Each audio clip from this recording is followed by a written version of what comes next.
국민의당이 이번 주 전당원 통합 찬반 투표를 실시합니다. 홍준표 자유한국당 대표는 성완종 리스트 관련 무죄를 받으면서 당 장악에 날개를 달았습니다. 오늘 두 분과 함께 자세한 내용 짚어보겠습니다. 서양호 두문정치전략연구소장, 허성우 국가디자인연구소 이사장 모셨습니다. 어서 오십시오. 안녕하세요. 어서 오십시오. 네, 방금 말씀드린 대로 이제 이번 주죠. 27일부터 국민의당이 통합 찬반에 연계한 안철수 대표의 재신임을 묻는 전당원 투표에 돌입을 합니다. 일단 이 통합 반대파와 이 안철수 대표 측과 충돌이 거센 상황인데요. 먼저 이번 투표 결과는 어떻게 예상을 하십니까? 저는 안철수, 유승민 두 대표에게는 축복이 될 수 있지만 국민의당과 바른정당에게는 재앙이 될 수 있다 생각이 듭니다. 이 얘기는 뭐냐면 지난번에 국민의당 전당대회에서 안철수 대표가 전당원 투표에서 51.09%에 득표했습니다. 그렇기 때문에 실제로 이번 통합 찬반 질문에 대해서도 과반수 투표가 가능할 거라 추산이 되는데 그럼에도 불구하고 현재 당규상에 3분의 1 이상의 투표에 참여할 경우에만 유효 투표로 가정하는 규정이 있는데 이 규정을 이번 통합 찬반 투표 관련해서는 규정을 적용시키지 않겠다라고 하는 이야기를 하고 있습니다. 마찬가지로 통합 여부를 묻는 것이 아니라 통합을 추진하고 있는 안철수 대표를 재신임하겠습니까? 재신임 반대하겠습니까? 이렇게 물어보기 때문에 이게 통합에 대한 물음인지 안철수 대표에 대한 재심에 대한 질문인지에 대해서 두 가지가 병행적으로 물어보기 때문에 올바른 선택을 할 수가 없을 것이다라는 생각이 듭니다. 그럼에도 불구하고 어찌됐든 당원 당규상 전당원 투표가 통합과 관련해서는 어떤 법적 효력을 갖고 있지 않지만 아마 전당대회를 앞두고 나서는 앞두고 당내와 국민들에게 여론을 형성하는 데는 아주 유력한 수단이 될 것이다. 따라서 당내 분란들은 끊임없겠지만 전당원 투표의 결과는 안철수 대표가 바라는 방향으로 나오지 않겠는가. 그렇기 때문에 현재 전당원 투표를 안철수 대표가 밀어붙이고 있는 것 같다는 생각이 듭니다. 네, 상당히 속전속결로 이루어지는 이 분위기인데요. 지금 말씀하셨듯이 통합에 반대하는 측에서는 이 당원 투표가 유효하려면 당원의 3분의 1 이상이 참여해야 된다 이렇게 요구하고 있습니다. 그렇지만 당 선관위에서는 일단 유효 투표의 과반으로 가부가 결정된다 이렇게 못 박았거든요. 이 부분에 있어서도 좀 논란이 예상되는데요. 그렇습니다. 지금 이제 서양호 소장님께서 설명하셨습니다만 저도 이제 결과적으로 먼저 말씀드리고 싶은 것은 국민의당 전당원 투표는 아마 안철수 대표가 원하는 방향으로 갈 가능성이 높다. 왜냐하면 지금 이제 통합 반대 쪽에서는 기본적으로 이제 절차상의 문제를 지금 제기를 하고 있거든요. 그 절차상의 문제라는 것은 지금 국민의당이 전체 당원이 한 27만 명 가까이 추산됩니다. 그런데 전당원 대회를 하려면은 결국은 이제 3분의 1 이상이 이제 투표 참여를 한다든가 해야 되는데 사실은 3분의 1이면 9만 명입니다. 사실상 그거는 굉장히 어려운 거거든요. 그렇기 때문에 그 절차상 문제를 갖고 사실 전당원 투표 자체를 법적으로 어떤 가처분 신청을 하겠다 그렇게 했는데 그 가처분 신청도 사실 지금까지 정당에서 가처분 신청한 부분에 대해서는 그렇게 법원에서 설득 나서질 않아요. 그렇기 때문에 그것도 크게 제가 볼 때는 힘을 발휘하지 못하는데 문제는 이제 전당원 대회 끝나고 당 투표 끝나고 나서 이제 전당대회가 사실은 문제입니다. 그 전당대회 때 이제 어떤 식으로 사실은 반대파들이 힘을 발휘할지 그런 부분이고요. 또 설사 지금 안철수 대표가 원하는 방향으로 간다 하더라도 결국은 이제 반대파하고 통합파의 이런 아주 그냥 극렬한 싸움 때문에 어쩌면 자칫하면은 또 하나 넘어야 할 과정이기 때문에 또 영광뿐인 또 상처뿐인 영광이 되지 않겠나 그런 생각을 좀 하고요. 또 하나는 뭐냐면은 설사 또 이제 안철수 대표가 1차 관문을 통과하더라도 가장 큰 문제가 뭐냐면은 결국 이제 바른정당과 국민의당이 통합을 하려면은 이 절차상도 문제 있지만 가장 중요한 게 당 정체성이 아마 걸림돌이 될 겁니다. 그 당 정체성에 대해서 아직까지 양당에 대해서는 이렇다 저렇다 할 확실한 지금 근거 기반을 지금 근거를 못 내놓고 있거든요. 거기다가 유승민 대표가 그저께인가 자기는 당 정체성 자체를 소위 말하면 보수 정당화하겠다 이렇게 했기 때문에 그렇게 되면은 지금 반대파하고는 뭐가 안 맞다는 뜻이거든요. 그렇게 되면은 또 그 이후에 여러 가지 상황들이 또 복잡하게 얽힐 가능성이 높다 이렇게 보는 거죠. 여러 말씀을 해주셨는데 역시 이 전당원 투표에 이은 차후 관문은 전당대회 아니겠습니까? 네, 말씀하셨듯이 상처뿐인 영광이 될 수 있다 이렇게 전망을 해주셨는데 이 반대파와 찬성파 사이에 지금 격렬한 충돌이 일어나면서 지난번 당무위 대회 앞에서도 고성과 욕설이 오가기도 했는데요. 이번 전당대회 역시 이런 충돌이 빚어질 가능성도 배제할 수 없지 않겠습니까? 그렇습니다. 전당대회가 이전 투구의 장으로 전락할 가능성이 매우 높습니다. 아시겠지만 전당원 투표는 ARS 핸드폰 그 투표를 통해서 하기 때문에 개인적으로 투표하기 네. 때문에 소란이나 이런 것이 확인될 길이 없습니다만 전당대회라고 하는 것은 그 대회장에 모여서 의사 일정을 진행해야 합니다. 전당대회 의장이 있고 각 안건에 대해서 제안 설명이 있고 반대 토론이 있고 표결에 들어가기 때문에 이 과정 하나하나 자체가 모두 다 통합을 반대하는 사람들에 의해서 저지당할 가능성이 매우 높습니다. 그렇게 되면 예전에 권위주의 정부 시절에나 있었던 전당대회의 광목 사건이라든가 이런 물리적 폭력 또한 배제할 수 없기 때문에 전당대회가 무사히 치러질 것인가에 대해서 매우 회의적인 시각이 많습니다. 따라서 전당대회의 통합 찬성층과 반대측이 물리적으로 충돌하기 이전에 제가 생각하기에는 안철수 통합을 추진하려고 하는 안철수 대표와 그리고 통합을 반대하고 있는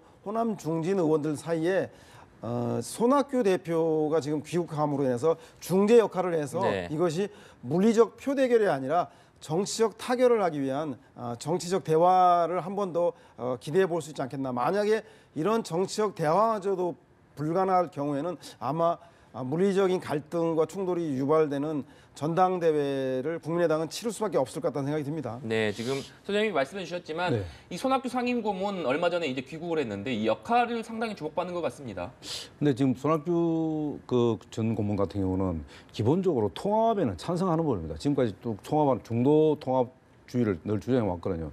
근데 지금 손학규 전 고문께서 지금 귀국해서 이 상황에서 중재할 수 있는 타이밍은 저는 놓쳤다고 봅니다. 왜냐하면은 이게 이제 그 사실 손학규 대표가 이것을 중재를 하려면은 적어도 안철수 대표가 전당원대 투표를 하겠다기 전에 일단 와서 일단 두 분이 만나서 어느 정도 그 의견을 교환했어야 됩니다. 그리고 나서 또 반대파들도 만나서 의견 조율이 있어야 되는데 지금 완전히 지금 반대파하고 통합파 간에 사실 어떻게 보면은 아수라장이 지금 돼버린 상황이잖아요. 이런 상태에서 과연 손학규 대표의 목소리가 얼마만큼 작용할 건지 또 그렇다 하더라도 지금 손학규 대표가 어느 한쪽에 지금 손을 들을 수 있는 입장이 못 됩니다. 네. 왜냐하면은 손학규 대표는 당의 지금 지지 기반이 상당히 취약한 상태입니다. 그리고 그런 상황이기 때문에 손학규 대표가 자칫 어느 한쪽에 손을 든다든가 확실하게 자기 표현을 의사했을 경우에 그 당내 지지 기반이 그나마 없는데 상당히 어려운 상황으로 갈 수도 있다. 그렇게 되고요. 또 하나는 지금 이제 그 손학규 고문 입장에서 볼 때는 당이 지금 어떻게 보면 외연 확장에서 좀 뭔가를 승부를 걸고 싶은 생각을 좀 갖고 있을 겁니다. 왜냐하면 어쨌든 당장 지금 내년 지방선거를 치러야 되는데 전국 정당화가 될 수 있는 토대적인 토대를 마련해야 되는데 그것이 전제가 되지 않다고 판단하면은 손학규 고문께서는 쉽게 이 판을 쉽게 나서기 어렵다. 왜냐하면은 이 안철수 대표가 확실하게 외연 확대를 위해서 전국 정당화를 가속화시키고 또 바른정당과의 통합이 당장 가시적으로 눈에 보여야지 그때 뭔가를 시너지 효과를 높이기 네. 위해서 본인의 입장을 나타낼 수 있지만 지금 상황에서는 이 타이밍을 좀 놓치지 않았나 그렇게 생각합니다. 소장님께서는 손학규 상임고문의 역할을 좀 어떻게 보고 계십니까? 저도 뭐 1차 통합, 즉 국민의당과 바른정당과의 통합에는 적극적으로 나설 거라 생각이 듭니다. 그런데 이제 문제는 2단계 이렇게 국민바른당이 된 이후에 궁극적으로 현 정부와 1대1 구도를 만들어야 될 상황에서 2단계 통합과 연대를 이야기할 때 아마 손학규 전 대표는 기본적 입장이 중도 개혁 세력의 통합입니다. 네. 그래서 국민바른정당 1차 통합한 이후에는 아마 민주당과 연대라던가 제휴를 통해서 개혁 정책을 추진해야 한다는 입장이 강할 거고요. 특히 평화통일에 관련돼서는 민주당과의 입장이 거의 똑같기 때문에 2단계 연대 대상이 민주당으로 가자고 하는 손학규 전 대표와 그렇지 않고 오히려 문재인 정부의 독주를 견제하자 그렇기 위해서는 자유한국당과 선거 연대라던가 정책 연대를 할 수밖에 없다라고 하는 아마 안철수 대표의 입장으로 두 방향이 다르기 때문에 1차 때 바른정당과 국민의당과의 통합에는 함께 하겠지만 2차 이후 연대 통합에 관련해서는 아마 두 분이 생각이 다르기 때문에 그 대목에 대해서 어떻게 결과가 모아질지에 대해서 관심 있게 지켜봐야 될 것 같습니다. 이 새로 탄생할 이 합당할 이 당에 대한 정체성을 얘기해 주셨는데 앞서 이 사장님이 잠시 언급해 주셨지만 이 유승민 대표가 정체성이 보수에 있고 정체성이 훼손되는 통합은 있을 수 없다 이런 발언을 내놓지 않았습니까? 이 발언은 이 어떤 통합 전에 정체성을 놓고 하는 힘겨루기 차원으로 봐야 될까요? 그렇죠. 삿바잡기죠. 이미 통합은 기정사실화되었고요. 그런데 너무나 안철수 국민의당 주도로 이 통합이 추진되었을 경우에 그 안에서 바른정당의 지분이라든가 바른정당의 정책들을 관철시키기가 어렵기 때문에 정체성으로 일단 문제제기 브레이크를 밟아놓고 그다음에 요구 조건을 내걸어서 아마 통합 과정에서의 바른정당의 요구 정치적 지분과 정책적인 요구를 관철시키기 위한 거지 통합 자체를 부정한다라고 보기는 어려울 것 같습니다. 통합 자체를 부정한다면 이렇게 얘기하지 않고 통합은 없던 일이라고 할 텐데 그렇지는 않은 걸 보면 아마도 내부에서 밀당을 하고 있는 게 아닌가 그런 생각이 듭니다. 네. 이게 이제 통합이라는 게요. 지금 이제 바른정당 같은 경우는 비교섭 단체고 지금 국민의당은 교섭 단체지 않습니까? 어떻게 보면 형식적으로 보면은 바른정당이 훨씬 더 절박합니다. 왜냐하면은 교섭 단체에다가 비교섭 단체로 전락함으로 해서 불이익이 상당히 심하거든요. 그런 경우에 사실 정책 연대를 하는데도 상당히 제한이 많습니다. 그러다 보니까 바른정당이 오히려 훨씬 더 그 통합에 대한 어떤 열망이 강할 수도 있는데요. 거꾸로 지금 상황이 지금 바뀌는 상태입니다. 오히려 지금 국민의당이 지금 바른정당과 통합하는 것을 안철수 대표가 훨씬 더 그 강하게 지금 요구를 하고 있거든요. 이런 상황이다 보니까 결국은 아까도 제가 말씀드렸습니다만 가장 중요한 양당 간의 당 정체성 부분에 대해서는 아직까지 손을 못 대고 있거든요. 왜 이 부분이 중요하냐면은 바른정당 유승민 대표는 사실 그 지금 민주당의 정신적으로 지금 기반이라는 것은 김대중 전 대통령의 어떤 뭐 햇볕 정책이거든요. 그런 대북 정책과 관련해서는 바른정당의 유승민 대표는 늘 그 햇볕 정책에 대해서 부정적인 입장을 표시해 왔거든요. 그리고 국민의당의 어떤 당 정체성과 바른정당의 기존의 어떤 당 정체성이 충돌할 수밖에 없다는 거예요. 그게 충돌이 되면은 앞으로 설사 통합이 된다 하더라도 당에서 이게 상당히 진로를 정하기 굉장히 어렵습니다. 특히 그 외교라든가 안보 문제에 대해서는 충돌이 될 수밖에 없는 상황인데 이 충돌될 수 있는 상황을 충분히 예견하면서도 안철수 대표가 이렇게 강행하는 이유는 뭐냐? 일단 지방선거까지는 뭔가를 확실하게 지금 전국 정당으로 가는 모습을 보여야 된다 이렇게 하는데 저는 이 시점에서 가장 중요한 것이 오히려 지금 안철수 대표가 이런 상황에서 반대파가 있다 이렇게 심하게 되면은 오히려 안철수 대표의 지위 문제를 먼저 언급하는 게 나는 타당하다고 봅니다. 안철수 대표는 지금 국민의당이 내년 6상 지방선거에서 전국 정당을 하려면 안철수 대표가 뭐 부산시장이든 서울시장이든 그 부분에 대해서 확실히 명확하게 본인 입장을 밝혀줘야지 그래 이후에 바른정당의 유승민 대표도 그 지위가 정해지고 이렇게 하면은 사실 시너지가 상당히 일어납니다. 그런데 그 부분은 지금 다 덮어놓는 상태거든요.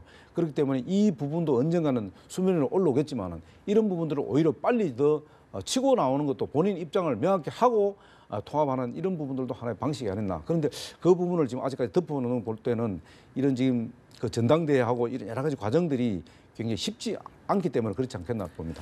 양당 통합의 시너지 효과를 말씀해 주셨는데 지금 수치상으로 봤을 때는 국민의당 의원이 39명, 바른정당 의원 11명이기 때문에 그대로 합친다면 50석의 당이 탄생하는 것 아니겠습니까? 그렇습니다. 그렇지만 실제적으로 50명이 다 이 당으로 갈 것이냐 이런 부분에 있어서는 좀 의문을 표시하는 분들이 많은 것 같은데. 그렇습니다. 일단 뭐 그 숫자상으로 보면은 그냥 딱 확실한 50석으로 제3당을 갖게 되죠. 그러나 이제 통합이 가시화되고 당 정체성 문제가 생기면은 바른정당에서도 한 2, 3명 정도가 다시 자유한국당으로 갈 가능성이 높다. 또 반대로 그럼 국민의당의 호남 출신 의원들은 그러면 그대로 존재하느냐? 이 통합했을 때 제가 볼 때는 거기도 상당 부분은 초선을 중심으로 물론 초선 의원들은 그래 있겠지만은 다선 의원들 중심으로 뭔가 또 민주당으로 갈 가능성이 높다. 왜냐하면 그렇게 되지 않으면 지금 가장 지금 그 집권 여당이 지금 아주 골머리가 아프다고 봅니다. 왜냐하면은 50석의 정당이 탄생하게 되면 정말로 이 국민의당, 민주당은 상당히 입지가 좁아질 수밖에 없습니다. 왜냐하면은 지금 제1당이지만 아주 위험한 제1당이지 않습니까? 그러나 거기에서 한 10여 석만 민주당으로 합치게 된다면은 아주 확실한 그 지위를 굳힐 수 있기 때문에 민주당은 추미애 대표가 국민의당의 뭐 어떤 그런 여러 가지 그 움직임에 대해서 아주 선을 껐습니다만 정치라는 건 생물이지 않습니까? 그렇기 때문에 그때 가봐야지 민주당 의원들이 얼마만큼 지금 그 국민의당을 흡수할지 그런 것들도 지금쯤은 상당히 그 당 차원에서 아마 셈을 하고 있을 겁니다. 네. 이번에는 자유한국당 상황도 좀 짚어보겠습니다. 이 홍준표 대표가 지난주 성완종 리스트 관련해서 무죄를 선고받았습니다. 이에 따라서 이 홍 대표가 이 당 장악에 더욱 속도를 낼 것이다 이런 관측들이 나오는데요. 그렇죠. 뭐 대법 확정 판결 나가기 전에도 그 당무감사에서 친홍 체제 강화를 해서 많은 당협위원장들을 지위를 박탈했는데 아마 대법원에서 그 무죄 확정 판결이 났기 때문에 이 빈자리를 채워넣는 조직강화특별위원회 조강특위 구성부터 시작해서 친홍계 인사들이 장악하고 있기 때문에 아마 그 빈 당협위원장 자리에 아마 친홍 체제가 강화될 거라는 것들은 그 불을 보듯 뻔한 것 같고요. 그렇기 때문에 이 홍준표 대표의 그 지도력은 지방선거까지는 탄력을 받았다라고 봐야 될 것 같습니다. 그래서 지방선거 공천 과정과 지방선거 성적에 따라서 향후에 홍준표 대표 체제가 지속화될지 아니면 지방선거를 기점으로 해서 급속도로 와야 될지 이거는 하여튼 이번 대법원 확정 판결을 통해서 지방선거까지의 홍준표 대표 체제는 지속되고 강화될 것이다라는 생각이 들고 특히 이 문제에 대해서 반격할 만한 친박 내의 그 구심도 보이지 않고요. 그리고 홍준표 대표가 당을 오랫동안 당 활동해서 그런지 적절하게 대구 경북 지역 소위 말해서 친박의 본산이라고 할 수 있는 TK 지역에는 당협위원장을 한 명밖에 교체하지 않았습니다. 주로 62명 중에 무려 39명을 수도권 지역의 당협위원장을 교체했기 때문에 친박의 저항도 그 예상보단 그 강하지 않을 것이다. 따라서 지방선거까지 친홍 체제는 강화될 것으로 예상이 됩니다. 네, 이사장님께서는 어떻게 보십니까? 뭐 지금 이제 그 서영호 지금 소장님께서 말씀하십니다. 거의 뭐 전적으로 그렇게 맞습니다. 다만 이제 제가 조금 이제 다른 얘기를 좀 드리고 싶은 것은 홍준표 대표는 어떻게 보면 그 지금 자유한국당이 자기들이 모셨던 박근혜 전 대통령이 탄핵된 이 마당에 홍준표 대표는 어떻게 보면 엄청난 압박감을 당 대표로서 가질 겁니다. 왜냐하면 당을 그 재건해야 하는 그런 사실 지리멸렬이 돼버렸잖아요. 박근혜 전 대통령이 탄핵 때문에 해서. 그래서 자유한국당을 그동안 전통적으로 지지해왔던 그런 지지 기반을 굉장히 빨리 지금 복원을 시키는 그런 절대정면의 상황에 놓여 있습니다.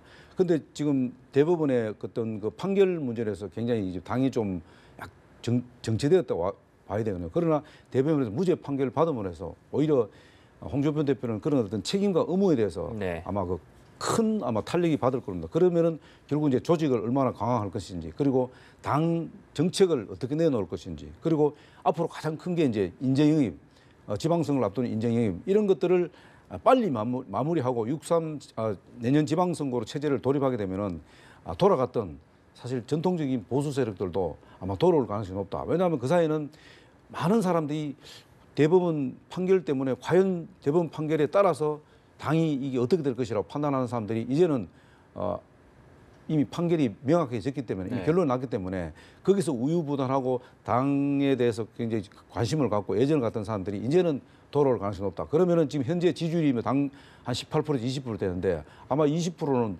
조만간 훌쩍 넘을 가능성이 높다. 왜냐하면 당이라는 것은 기본적으로 단일 대우, 특히 야당은 단일 대우를 갖추고 이렇게 대여 투쟁을 딱 강화하면은 어쨌든 당 지지율은 확 올라가게 돼 있습니다. 그렇기 때문에 아마 그 홍준표 대표는 뭐 본인이 그 대법원 판결 나서 패목강심이라는 표현을 썼지 않습니까?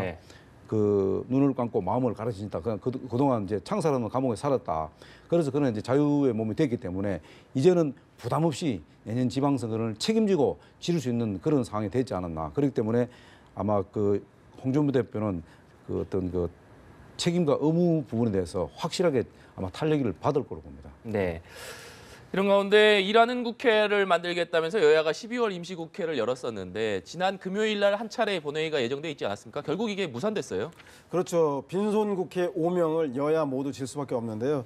특히 뭐 다행히 12월 22일 날 본회의가 무산되면서 본회의에서 회기 축소를 의결하지 않았기 때문에 회기가 30일 회기가 자동 연장이 되어서 다음 달 1월 9일까지 임시국회 회기는 마련되어 있습니다. 그런데 그중에 현재 여야가 합의한 법안이 32개 민생 법안이 있고요. 그리고 아시겠지만 최재형 감사원장 임명 동의안과 민유숙 안철상 대법관 후보자 임명 동의안을 처리해야 됩니다. 특히 합의하지 않으면 기한을 연장하지 않으면 그 기한이 종료되는 개헌특위가 네. 12월 30일로 일정이 종료되게 됩니다. 따라서 아마도 그 이전에라도 다음 주라도 그 임시국회 회기 내에서 여야가 합의를 해서 나머지 법안과 이 임명 동의안 문제는 처리해야 될 것 같다는 생각이 들고요. 특히 야당이 들고 나오고 있는 개헌 문제에 대해서 그 정부 여당이 6월 3일 내년 지방선거에서 동시에 치르면서 밀어붙이려고 한다. 그래서 개헌과 지방선거를 같이 할 경우에는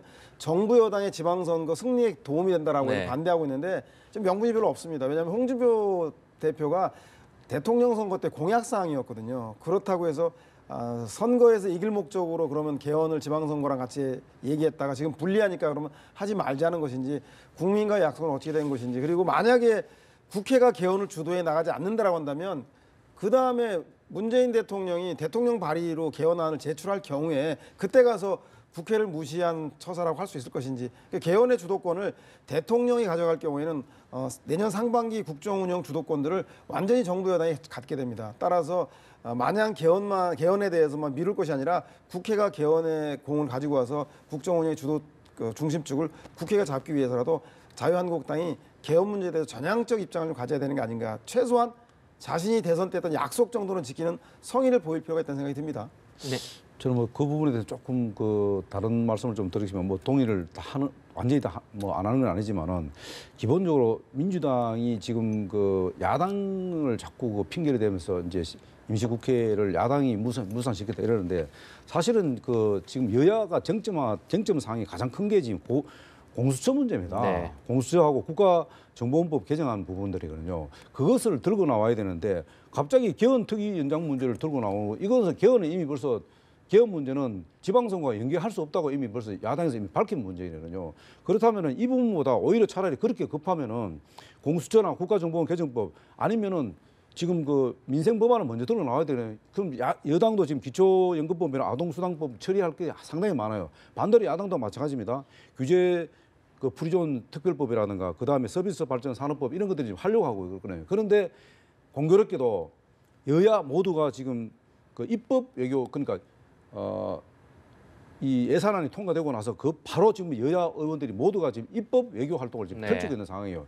이 부분을 숨겨놓고 사실 이거는 지금 입법보다 사실 외교 활동이 필요하거든요. 각국마다 이 부분들은 말을 하지 않고 자꾸 그 임시국회 공천을 야당 탓으로 돌리고 이렇게 해서는 안 된다고 봅니다. 실제로 야당이 필요한 법안들을 갖고 나와서 제안을 하고 이렇게 해야지. 야당이 이미 벌써 헌법 개정안 같은 경우는 어쨌든 지방선거가 이렇게 해서는 안 된다. 왜냐하면 87세 헌법 개정이라는 게 얼마나 중요합니까? 그렇게 중요한 것을 어떻게 지방선거와 연계해서 그걸 헌법을 개정합니까? 우리 모든 국민들이 해당되는 그런 헌법 개정인데 그것은 공천을 통하고 엄청난 그 시간과 투자가 많이 필요한 부분들입니다. 그래 지금 87년 체제가 지금까지 오고 있지 않습니까? 마찬가지입니다.